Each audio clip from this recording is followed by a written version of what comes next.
El milagro de la reconciliación. Para ello vamos a ir, por favor, Génesis 33.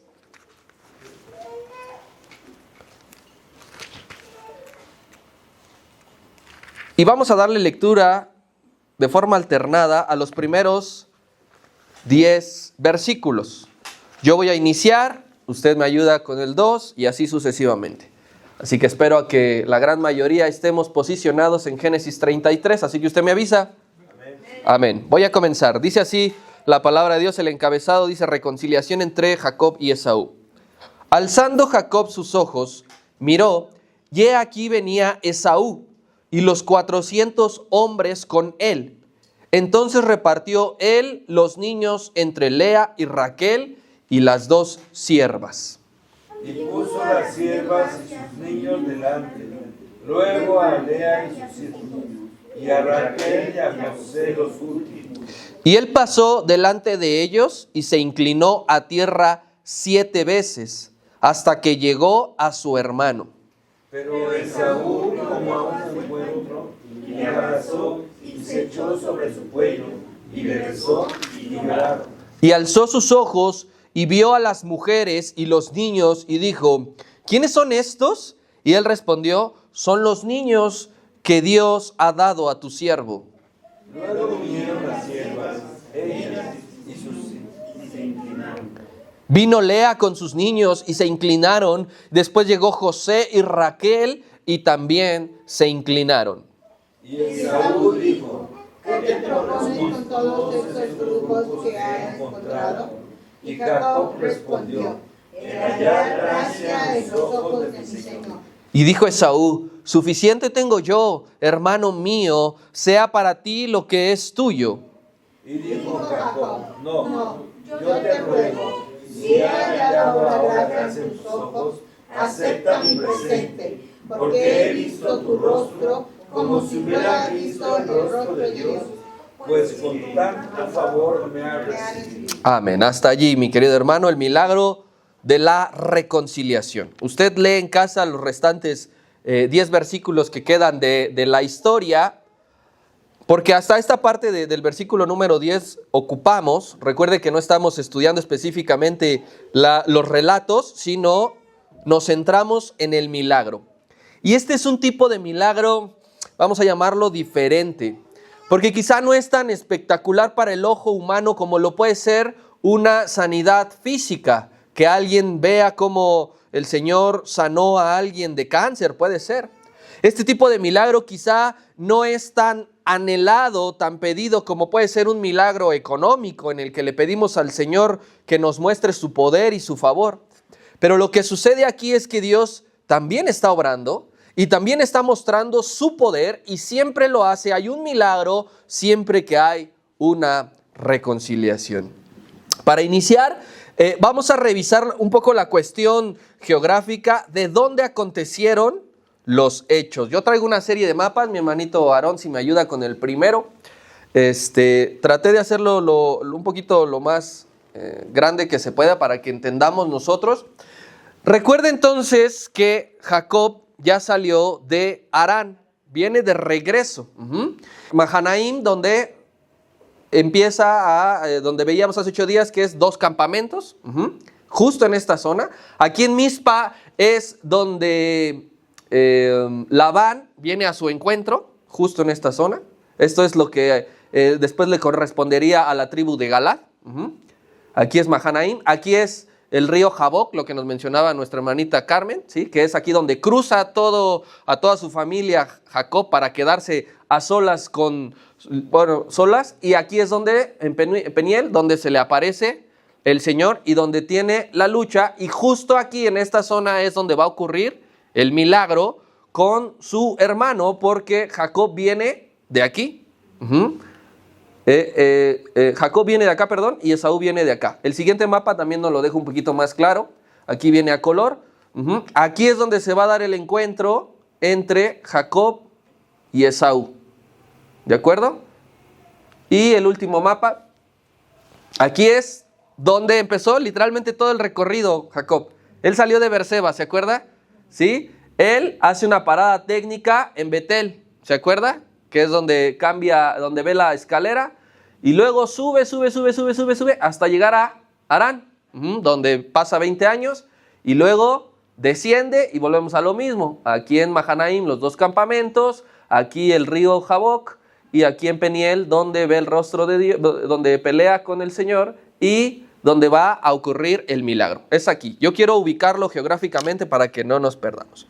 Ahora quiero hacerle una pregunta y quien sea afirmativamente, únicamente me levanta su manito. ¿Quién de los que estamos aquí se ha reconciliado alguna vez con alguien? No importa quién sea. Bien. Yo estoy seguro que todos, aunque no hayan levantado la mano. Yo estoy seguro que todos nos hemos reconciliado alguna vez con alguien. Y quizá el término reconciliar a la mayoría nos lleve a pensar inmediatamente pues, en una pareja. Quien se ha reconciliado con su esposo o quien se ha reconciliado con su novio, vamos a poner. Pero es que el acto de la reconciliación es algo que se lleva a cabo también con Dios. Dios y nosotros, Dios se ha reconciliado, nosotros nos hemos reconciliado con Dios. A lo mejor alguien se ha reconciliado con un amigo. A lo mejor alguien se ha reconciliado con un familiar. A lo mejor alguien se ha reconciliado con un vecino. O a lo mejor alguien se ha reconciliado con un hermano de la iglesia. No es nada más que se reconcilien entre parejas y que otra vez se vuelvan a amar y que otra vez vuelva a como antes estaba. La reconciliación sucede desde con Dios hasta cualquier otra persona común. Entonces, lo primero también que vamos a hacer es definir técnicamente qué significa reconciliación. Vamos a verlo desde un punto de vista técnico en su definición. Y escuche, ponga atención, reconciliación es el cambio en el estado de una relación. Es decir, una relación estaba mal y cuando hay una reconciliación hay un cambio. Ya no se encuentra mal, sino que pasa a estar bien. ¿Por qué sucede esto? Porque hay un restablecimiento como mínimo de cordialidad entre 2 o más partes involucradas. La reconciliación conlleva mínimo cordialidad. Y todo el mundo sabe aquí lo que es ser cordial con alguien. No hipócrita, no falso, cordial. Así que una reconciliación no va a conllevar que la relación se recupere al 100%. Porque nosotros veremos, es algo que nosotros no vamos a estudiar en esta ocasión, que Jacob y Esaú, a pesar de reconciliarse, la única vez que se volvieron a ver fue cuando murió su padre Isaac. Esaú le decía, ven, vamos a vivir juntos, vente para acá. Y Jacob le decía, no.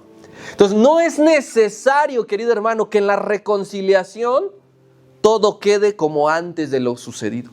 Pero sí es importante que mínimo haya una cordialidad y un respeto entre las 2 partes.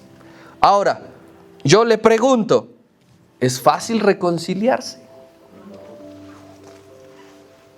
¿Es fácil que se dé una reconciliación? Pues la verdad es que muchas veces no. Depende de las circunstancias, ¿verdad? Depende de lo que haya pasado, depende de qué personas estemos hablando, pero muchas veces no es fácil reconciliarse. Es fácil decirlo, pero que suceda no lo es. Relaciones han terminado para siempre porque no se logró una conciliación. Por más que se intentó hablar, por más que se intentó corregir, por más que se intentó llegar a un acuerdo, la realidad es que hay veces en que dices definitivamente ya no se puede recuperar. Nosotros como hijos de Dios debemos practicar la reconciliación en todos sus ámbitos. Como hijos de Dios tenemos un peso mayor que el de allá afuera que no conoce al Señor para llegar a una reconciliación. Y volvemos a lo mismo, a llegar siquiera a un trato cordial con todo aquel que tú conoces y has tenido un conflicto, un problema, una situación. El Señor, querido hermano, nos ayuda para acordar una conciliación. El Señor nos da fuerza para llegar a buen puerto. El Señor nos da sabiduría para tratar el tema. El Señor nos da humildad y amor, pero nunca te va a forzar. Y tú sabes que tu llamado es reconciliación. Y Él te da las armas y Él te puede dar la capacidad, pero nunca te va a forzar. Porque si hay algo con alguien que no has acordado, terminado de reconciliar, es solo porque tú no quieres hacerlo.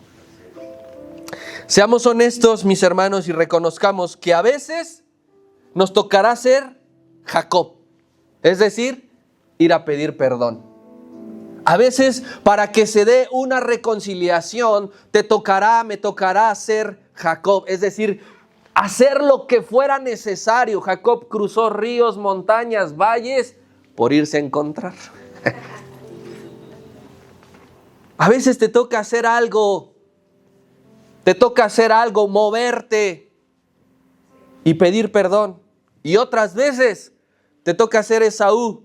Es decir, perdonar.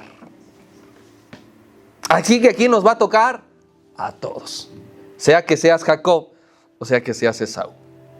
Vamos a comenzar analizando el lado de la moneda de Jacob, es decir, del que pide perdón. Este hombre Jacob, veíamos que entró a un proceso llamado transformación, el milagro de la formación, el milagro de la transformación. Y para que Dios complete ese milagro, para que Dios forme a ese nuevo hombre, debe reconciliarse con su hermano. Hay otros milagros que son inmediatos, que suceden así. El milagro de la formación y de la transformación tarda años, tarda toda una vida. Y entonces Dios le dice a Jacob, si tú quieres ser transformado, debes irte a reconciliar con tu hermano. Cuando el Señor le dice que vuelva a su lugar de nacimiento, en otras palabras le estaba diciendo, es tiempo de que arregles tus asuntos. Es tiempo de que arregles las cosas con Esaú. Es Dios quien lo está mandando. No es algo que surgió de la mente de Jacob, no es algo que surgió del corazón de Esaú, sino es algo que Dios puso, como muchas veces pone el Espíritu Santo una palabra en nosotros cuando estamos escuchando una predicación o cuando estamos leyendo la palabra de Dios a solas, y que el Espíritu te habla y te dice, es tiempo de esto. Recuerda que tienes esto pendiente. De la misma manera, cuando Dios le dijo, todavía estaba Jacob en Harán con su suegro, le dijo, es tiempo de que vuelvas. Y Jacob sabía que volviendo a su tierra tengo que ver a mi hermano. Y esto es importante porque Jacob no se quedó con su encuentro con Dios en Peniel. No se quedó con su encuentro con Dios en Mahanaim, que dijo, tengo ángeles a mi alrededor.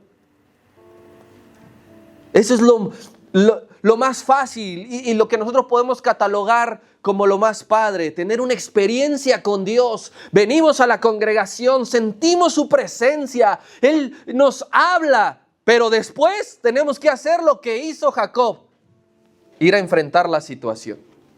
Porque el hecho de que tú estés aquí hoy en esta mañana y que Dios te va a hablar y que Dios te va a tocar y que Dios te va a llenar, no significa que tus asuntos van a quedar resueltos. Tú tienes que ir a enfrentarlos. Cualquiera de nosotros podría decir, ya vi a Dios y Dios está contento conmigo. ¿Por qué? Porque se me apareció. Es que si Dios te habla, si Dios te toca, si Dios te llena, es por su pura gracia y misericordia. Pero eso no te libra de ir a arreglar tus asuntos. No te quedes con las experiencias sobrenaturales únicamente. Ve y vívelo. En tu vida ve y aplícalo. En tu vida ve y experiméntalo. Jacob lo entendió. No era tonto. Sabía que era cuando volviera a la casa de sus padres, ya no puedo seguirme haciendo más menso aquí. Ya no puedo seguir perdiendo el tiempo. Y lo siguiente fue obedecer. ¿Por qué? Porque bien pudo regresar por la misma ruta por la cual llegó a Harán. Si regresamos al último mapa, porfa, Aaroncito. Al último. Bien pudo él regresar por aquí, ¿cierto? Tal como llegó. Aquí, de aquí para acá. Él llegó de aquí para acá y pudo regresar para acá. Pero él tomó esta ruta porque aquí vivía su hermano en Edom. Entonces él no se hizo de la vista gorda y no se desvió. Cualquiera de nosotros, no lo quiero ver. ¿Quién me va a obligar? ¿Cómo va a saber él? No. Él con la conciencia de que Dios le había hablado y que le había puesto eso en su corazón, dijo, no me voy a desviar. Voy a bajar. Él no evitó pasar por Edom. Y a veces nosotros evitamos pasar por Edom para ir a pedir perdón a quien sabemos que tenemos que irle a pedir perdón. Todos hemos pedido ser transformados por Dios, ¿cierto o falso? Bien, tu transformación no será completa hasta que pases por el lugar de la reconciliación. Quizá llegues a un 99%, pero Dios no quiere transformarte al 99%. Quiere transformarte al 100%. Y ese 1%, querido hermano, es la reconciliación con quien tienes una deuda. Y el proceso de transformación implica dos cosas. Gozo, él ya había gozado de ver a Dios en Mahanaim, en Peniel. Pero también el proceso de transformación conlleva dolor. Y irle a pedir perdón a su hermano le conllevaba un cierto grado de dolor. Pero si él quería ser transformado, tenía que vivirlo. Y a veces nosotros nos quedamos solo con el gozo que genera la transformación de Dios. Ya no soy el mismo que antes, gloria a Dios, Él me ha tocado, he visto su poder, milagros. Sí, ¿y cuándo vas a pasar? A querer pasar por el proceso doloroso de la transformación. Nosotros queremos llegar a Canaán porque le dijo, vete a la tierra de tus padres, a Canaán, aquí. Queremos llegar a Canaán. Queremos llegar a la tierra prometida. Queremos tener las promesas de Dios en las manos. Queremos llegar al cielo, pero sin pasar por Peniel no se logra. Para que tú tomes posesión de la tierra, de las promesas que Dios te ha dado, tienes que pasar por Peniel. Queremos llegar al cielo, pero ¿cuántas deudas dejaremos en la tierra? Deudas morales. Lo que Dios quiere es que lleguemos al cielo sin ninguna carga. Que tú digas, hice todo lo posible por obedecer la palabra de Dios. Y no me hacía el loco, no esquivaba. Quizá ya has pasado de salir de tu zona de confort. Jacob salió de su zona de confort, ¿verdad? Ya lo has pasado, amén. Quizá ya has pasado por la soledad. Jacob pasó por la soledad. Amén. Quizá ya has pasado por no tener recursos. Jacob llegó a Harán sin recursos. Quizá ya has pasado porque alguien te hizo una tetra ahí como le hicieron a Jacob en Labán. Y de todo eso has salido avante, gloria a Dios. Pero te has querido brincar el ir a pedir perdón. Y eso refrena tu transformación. Eso lo tiene en pausa. Y a veces nada más estamos allí jugando, engañándonos a nosotros mismos, porque Dios dice, es que de aquí no vas a pasar hasta que vayas y pidas perdón. Es que no vas a avanzar más si no haces algo, te levantas y desciendes. Y yo no estoy diciendo aquí que eso es bien sencillo, yo no lo estoy diciendo. No es fácil dar ese paso, querido hermano. Que digas, voy a ir a pedirle perdón a tal. Yo sé, y yo le pedí al Espíritu Santo que durante la clase a todos, el Espíritu Santo nos revelara con quién tenemos una deuda pendiente. Entonces durante la clase, si Dios te pone un nombre, tu corazón, tenemos miedo de quedar en ridículo si la otra persona se niega a darme el perdón. No, pero es que yo sé que no va a querer, yo lo conozco. ¿Para qué voy? ¿Para qué lo hago? Yo sé cómo es. Y eso te está refrenando a ti. O también tenemos miedo de la reacción agresiva de la otra persona, ¿verdad? De que en cuanto nos vea, ahora sí, a ti te estaba esperando, solito te me veniste a entregar. Tenemos miedo y ese es nuestro pretexto para decir, no voy. ¿No? Hasta que a mí me lleguen rumores de que la otra persona ya es cristiana, ya se convirtió, entonces ahora sí me acerco, ¿verdad? No. Eso pensaba Jacob porque conocía a su hermano, por eso es que oró antes. Bueno, lo primero que hizo fue mandar un montón de regalos, porque lo conocía. Dijo, con esto lo voy a ablandar.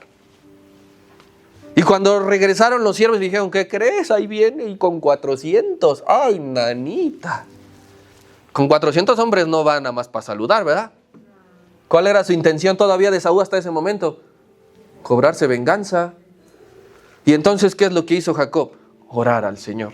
Dice que se angustió. Entonces, a nosotros nos frena el hecho de pensar que la otra persona nos va a decir que no, o que va a ser violento, y decimos, no lo voy a hacer.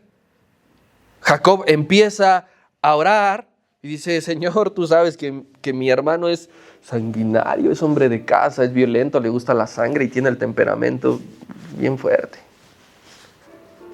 Es normal, querido hermano, esa duda de hacerlo o no hacerlo por esa cuestión. Es normal, pero no es justificable. Ahora, si usted y yo somos estrictos, nosotros solitos nos metemos en situaciones así.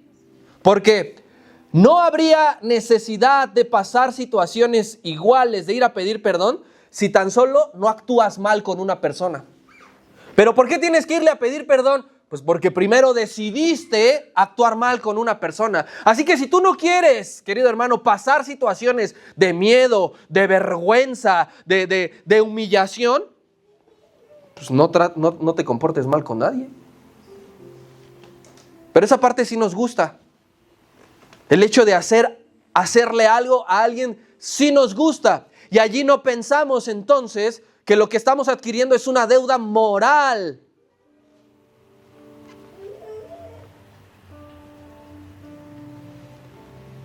No quieres humillarte para con otro, pues no hables mal de tu prójimo. No quieres irle a pedir perdón, no engañes a nadie. No quieres ir a solucionar las cosas, no le mientas a nadie. No quieres ir a enfrentar algo, no le ocultes nada a nadie y no vas a tener necesidad de ir a recorrer, de ir a buscar, de ir a esperar. Y hay personas, querido hermano, que no solamente con una vez, sino que una tras otra, hasta que logre su perdón. Así estaba el pobre Jacob, miedoso, temeroso. Pero estaba consciente de que había afectado a una persona gravemente. Lo había afectado gravemente. No fue nada más que le robó su gansito del congelador, como el pastor ya me robó 2 chocotorros. Me los debe. Espero que me pida perdón, pastor, acabando la enseñanza. No, que empezó a aumentar. Jacob estaba consciente que había afectado a una persona. Si tú estás consciente que afectaste a una persona, amas a Dios y quieres vivir en paz, tienes que dar ese paso sí o sí.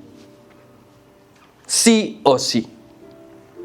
La palabra nos va a enseñar cómo puedes decir que amas a Dios a quien no has visto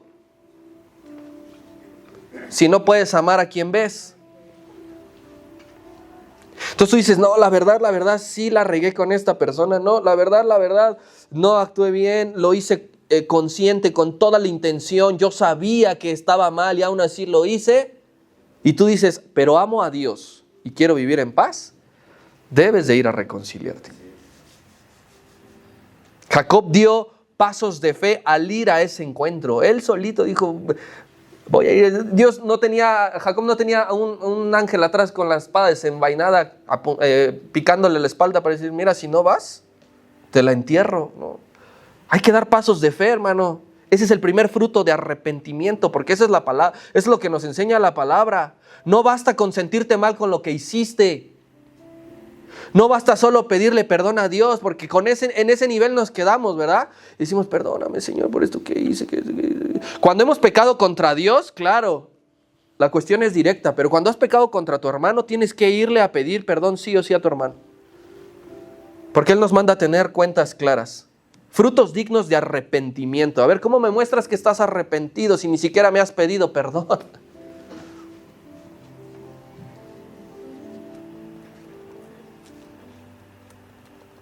Entonces Jacob ora al Señor por él mismo. Cuando tú sabes que tienes que ir a enfrentar una situación, ora por ti.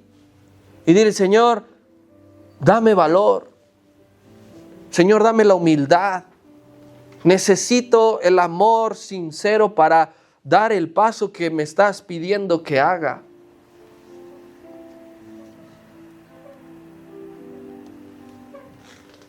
A veces nosotros, para saltarnos ese paso, buscamos, mira, Señor, no voy a ir a pedirle perdón, pero te ofrezco esto.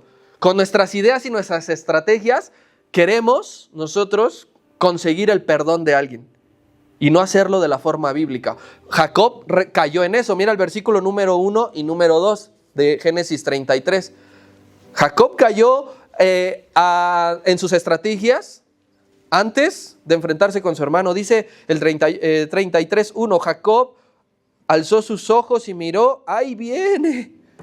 Y ahí vienen los 400. Entonces, fíjate, su estrategia fue, vamos a repartir a los niños, ¿verdad? Los hijos van de Lea con los de Lea, Raquel con los de Raquel y las dos sirvientas con los de las dos sirvientas. Y después puso a las siervas y a sus niños delante, a Lea y a sus niños, y a Raquel y a sus últimos, y a José a los últimos. O sea que él hizo su estrategia y dijo, por si no me perdona, pues primero que se despache a las dos siervas con sus dos hijos, y si se las despacha no tiene piedad, pues después que se despache a Lea con sus hijos y que no me toque a Raquel y a José. Así ellos ya ven que si los está matando a todos ya pueden salir corriendo. ¿Qué es lo que hizo José? Planear, ¿verdad? Una estrategia y de decir, no, yo lo conozco, es que yo lo conozco, yo viví con él. Cuando nos equivocamos gravemente, es más fácil enviar regalos y comprar cosas que ir a ser honestos, ¿sí o no? Usted no vea por qué se pusieron tan de moda los ramos buchones. De ese tamañote, pues de ese tamaño es la culpa. Preferimos, querido hermano, mandar y mandar, y decir, no, yo te lo compro, no, vamos a ir a cenar, no, vamos esto, a que ir a hablar con sinceridad para regalar, para corregir el desperfecto. Actuamos como Jacob. Mira, primero voy a regalarle esto, y si no funciona, le voy a regalar esto, y si no funciona, yo sé que con esto ahora sí ya va a caer, está a punto de caer. La táctica de hacernos los locos, de hacer que no vemos a la persona, de ignorar a la persona o de prolongar el enfrentamiento, no soluciona por sí solo el problema. A veces no lo encontramos, mira. O a veces sí, nos atravesamos de vereda, ¿verdad?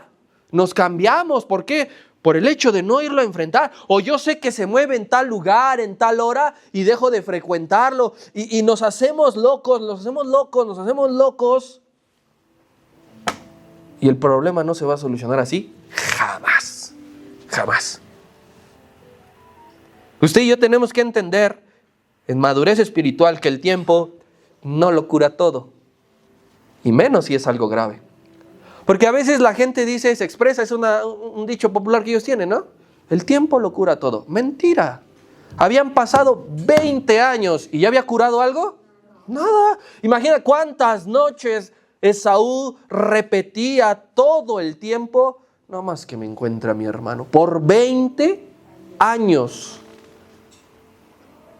Y nosotros creemos que, no, pues ya pasaron 2 años, ¿verdad? Ya, yo creo que ya se le olvidó. Ya ni se ha de acordar. Alguien dolido tiene una muy buena memoria. Y nunca se le va a olvidar, querido hermano, así, por encimita. Hay que ir, y si tienes que llorar, tienes que llorar. Y si tienes que, suplicar su perdón, tienes que hacerlo. ¿Quién me ayuda con Romanos 12:18?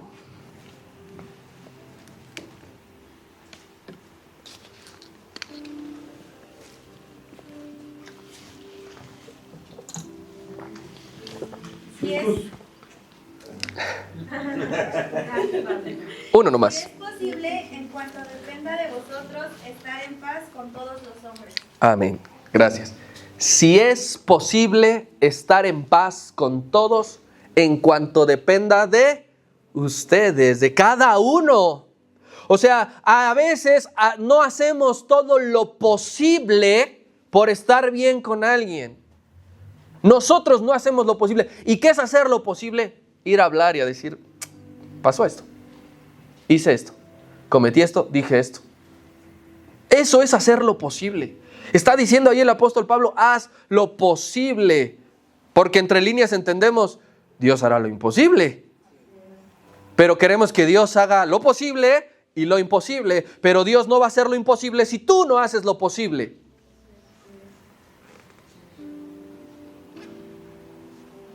Otra cosa importante para que se lleve a cabo el milagro de la reconciliación es ser específicos en decir cuál es la causa por la cual se está pidiendo perdón. Estás arreglando una cosa con alguien, mi hermano, y no tienes que hiperventilarlo, no tienes que publicarlo, no tienes que gritarlo. Estás hablando con la persona involucrada. Séle honesto y dile cuál es la causa por la que le estás pidiendo perdón. No le des vueltas, no lo marees, no lo chorees. Porque eso, somos expertos en cantinflear y en empezar a decir un montón de cosas. Ataca el punto. Eso fue lo que hizo Jacob. Mira el versículo número 8. Ya había mandado los regalos. Ya había repartido a su familia. Y llega Jacob, Esaú, y le dice, oye, pues ¿qué te propones con todo esto, mi amigo? Y Esaú le dijo, ¿eso qué te propones con todos estos grupos que he encontrado? Y Jacob le dijo, hallar gracia en tus ojos. En otras palabras le dijo, necesito que me perdones.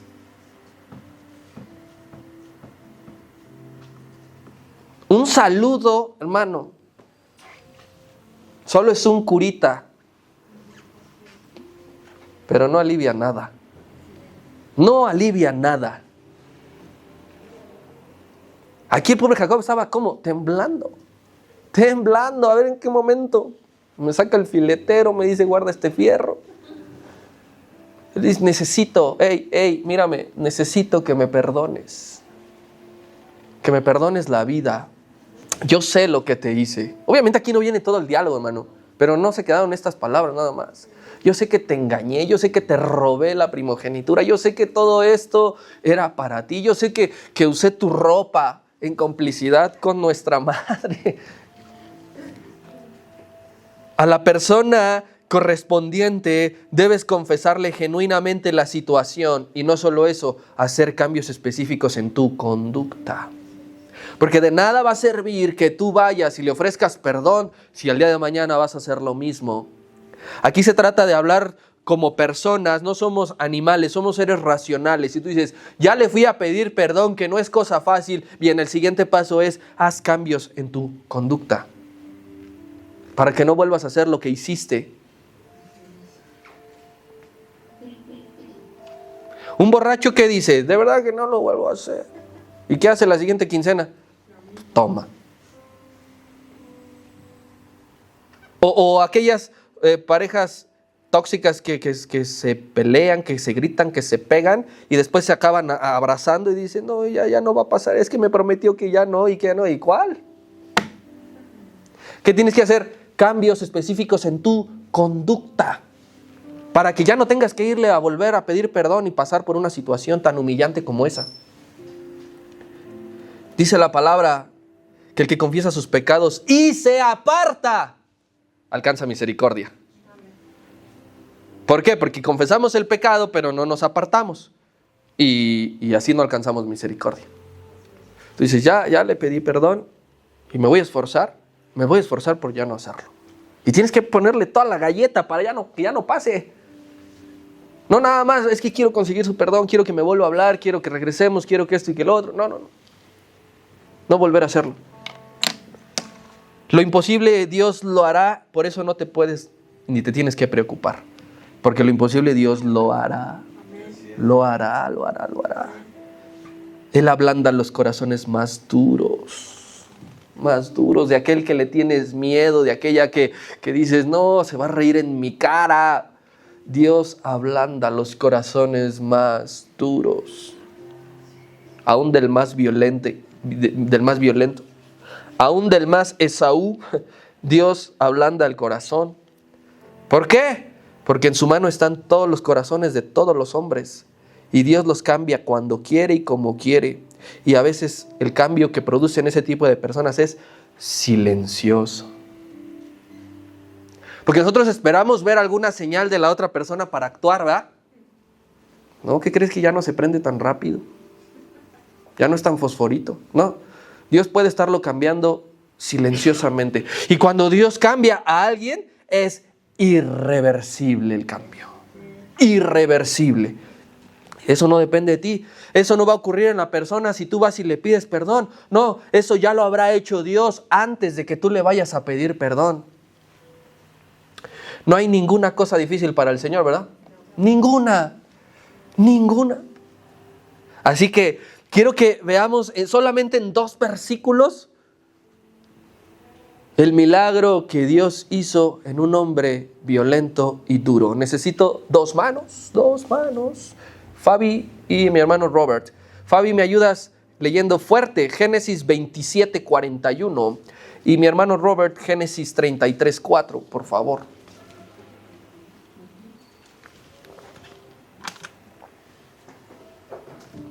Dice la palabra de Dios. Y aborreció Esaú a Jacob por la bendición con que su padre le había bendecido, y dijo en su corazón: llegarán los días de luto de mi padre, y yo mataré a mi hermano Jacob. Por favor, Marito. Pero Esaú corrió a su encuentro y le abrazó y se echó sobre su cuello y le besó y lloraron. ¿Escuchas lo que pasa aquí? Es la misma persona. 27:41, 33:4 es la misma persona. En el 27:41, y Esaú aborreció a Esaú por haberle robado la primogenitura y repetía en su corazón: cuando lleguen los días de mi padre, mataré a mi hermano. 20 años después, y Esaú corrió, abrazó a su hermano y lo besó. ¿No era el mismo que quería matarlo? ¿O dice que Jacob fue quien fue y le abrazó? Jacob llevaba 7, daba un paso y se inclinaba 7 veces. En señal de respeto. En señal de decirle: sacó la bandera blanca. Aquí hay un milagro glorioso que a veces despreciamos, porque lo que queremos es ver que el cojo ande, que el ciego reciba la vista, pero no queremos que aquel a quien odiamos o nos odia nos abrace. Que Dios nos conceda momentos así. Misma escena del padre con el hijo pródigo. Dice que se abrazaron y lloraron. No fue el plan de Jacob que logró esta ternura. ¿Cómo un hombre tan duro va a llorar? ¿Cómo un hombre tan violento va a besar? No fue toda la estrategia de Jacob quien dobló el orgullo de Esaú. Fue la mano de Dios. Fue la mano de Dios que hasta el último minuto, todavía con 400 hombres, le quería arrancar la cabeza. Pero viendo todo, allí ocurrió el milagro inesperado, momentáneo.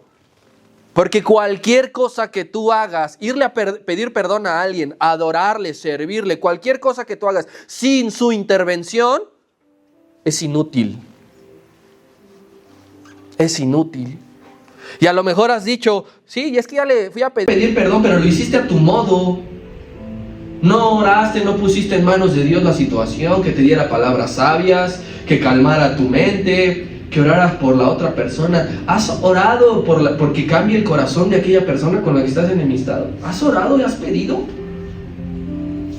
Porque ahora hay que ver el otro lado de la moneda. El de Esaú. Ya vimos el de Jacob, el de ir a pedir perdón. Ambos lados son necesarios para que se produzca una reconciliación. Yo sé, querido hermano, que hay malos comportamientos que recibimos de alguien más que no tienen justificación. Y que tú dices, qué gacho se portó, no tiene pretexto lo que hizo. Yo sé. O sea, Esaú era profano, como dice la Escritura. Pero, digo, eso no es justificación para que Esaú vaya y le robe lo que le pertenecía. Se va a encargar de hacer pagar cada uno, es Dios, ¿de acuerdo? Yo no tengo por qué ayudarle a Dios. Espérame, Señor, yo me encargo de hacerle ver su suerte a este.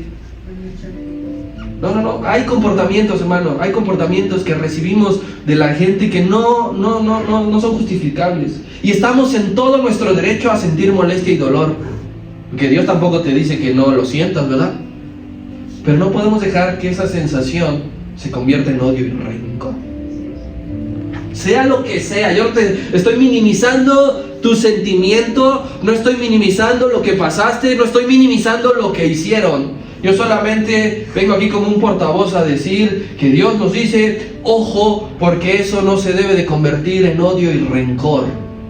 Porque citamos con mucha facilidad, airaos, pero no pequéis. Y nosotros nos airamos y pecamos. ¿Y cuál es el pecado? Mantener odio y rencor en nuestro corazón. Eso es pecado, hermano. Eso es pecado. Son de esos pecados que a veces decimos, no, pues como no son visibles como otros, pues no cuentan tanto. No, si odias a alguien, estás pecando. Porque el rencor no es una sustancia que tu corazón necesite. No es como la sangre, ¿verdad? Sin el rencor mi corazón no tiene vida. Al contrario, el rencor perjudica tu corazón, físico y espiritual. Te enferma el rencor. ¿Cuántas personas no tienen cáncer de estómago por corajudos? ¿Cuántos no les viene un paro cardíaco al miocardio por todo lo que están aguantando, todo lo que no sueltan? Dios nos llama también, así como nos llama a ir a pedir perdón, Dios nos llama a perdonar. Si ya te vinieron a pedir perdón, perdona. Perdona. Porque tú no sabes lo que le costó a la otra persona acercarse a ti para decirte perdóname. Como para que tú retengas eso. Usted y yo no somos nadie para retenerle el perdón a nadie. Cuando dice la Escritura que el Señor les dijo, a quienes remitieren los pecados les serán remitidos, no se trata de eso. Se trata de, ustedes tienen la oportunidad de predicarle a alguien para que conozca y acepte. No se la nieguen. No se la nieguen, pero nosotros nos sentimos Dios y decimos, no, le voy a negar el perdón, que le cueste un poquito más. Porque lo que me hizo, estuvo tremendo. Nada más para que nos ayude a todos. Recuerda lo que tú le has hecho a Dios para que nos ayude, ¿verdad? Dios nos llama entonces a perdonar porque la contienda con los hombres constituye una resistencia a la voluntad de Dios. Si tú no estás perdonando a alguien de corazón, nada más y nada menos estás resistiendo a la voluntad de Dios. Sí, esas oraciones y esos cantos que dicen que se haga tu voluntad, que venga tu reino, suenan muy bonitas, pero si no estás perdonando, estás yendo en contra de la voluntad de Dios. Y es que hagamos la voluntad de Dios, que venga su voluntad, no es solo una frase dominguera, es vivencia. Quiero que la voluntad de Dios se haga, perdona. Otras dos manitas, ¿quién me ayuda? Dos manitas más.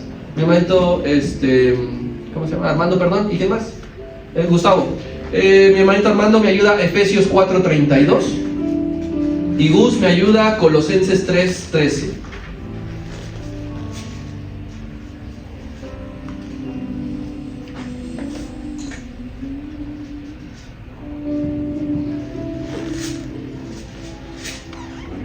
Efesios 4:32, por favor, hermanito. Dice, antes sed benignos unos con otros, misericordiosos, perdonaos unos a otros, como Dios también nos perdonó a vosotros en Cristo. Antes sed benignos unos con otros y perdonaos Y dice, apelo, así como Cristo te perdonó, también tú perdones. Y esto no era nada más que se le enseñaba a una congregación. Espero hayas puesto atención de las palabras que ocupa, porque se lo dice a los efesios, y ahora mira cómo se lo dice a los colosenses. Gus 3:13 de Colosenses, por favor. Soportándoos unos a otros y perdonándoos unos a otros, si alguno tuviera queja contra otro, de la manera que Cristo os perdonó, así también hacedlo vosotros. Amén.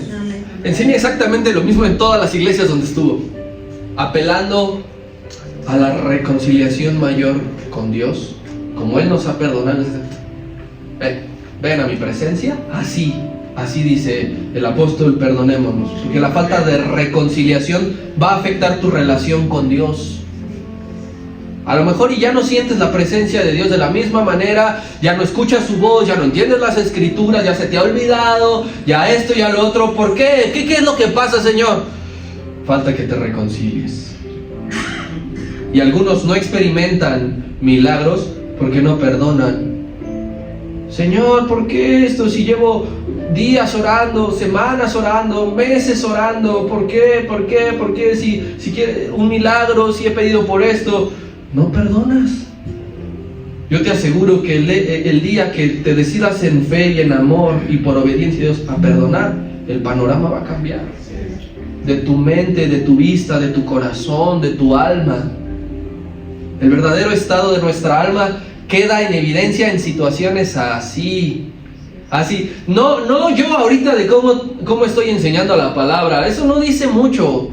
Dice mucho en cómo vivo situaciones así, cómo reacciono ante situaciones así. Ese es el verdadero vivir del cristianismo y el verdadero vivir de la fe. A la hora ya sea de ir a pedir perdón o a la hora de perdonar, queda de manifiesto cómo está tu alma. Y si dices, no me importa no estar bien, ¿qué tan podrida tienes el alma? A veces oramos y hasta ayunamos por un milagro de Dios, cuando el milagro, dice Dios, no es necesario todo esto. Está al alcance de un ir a decir, perdóname. O decir te perdono. Genuinos, por favor, mis hermanos. Genuinos. 3 días nos metemos en ayuno, súplica, ruego, las rodillas sucias de estar. Y Dios te dice, lo único que tienes que ir a hacer es ir a pedirle perdón. Perdonar a tu hermano. Así que, mi hermano, si tienes cuentas pendientes con alguien, Dios te está llamando a darle la solución bíblicamente correcta. Ve a la presencia de Dios primeramente, fortalécete, pide dirección y con valor haz lo que tengas que ir a hacer. Amén.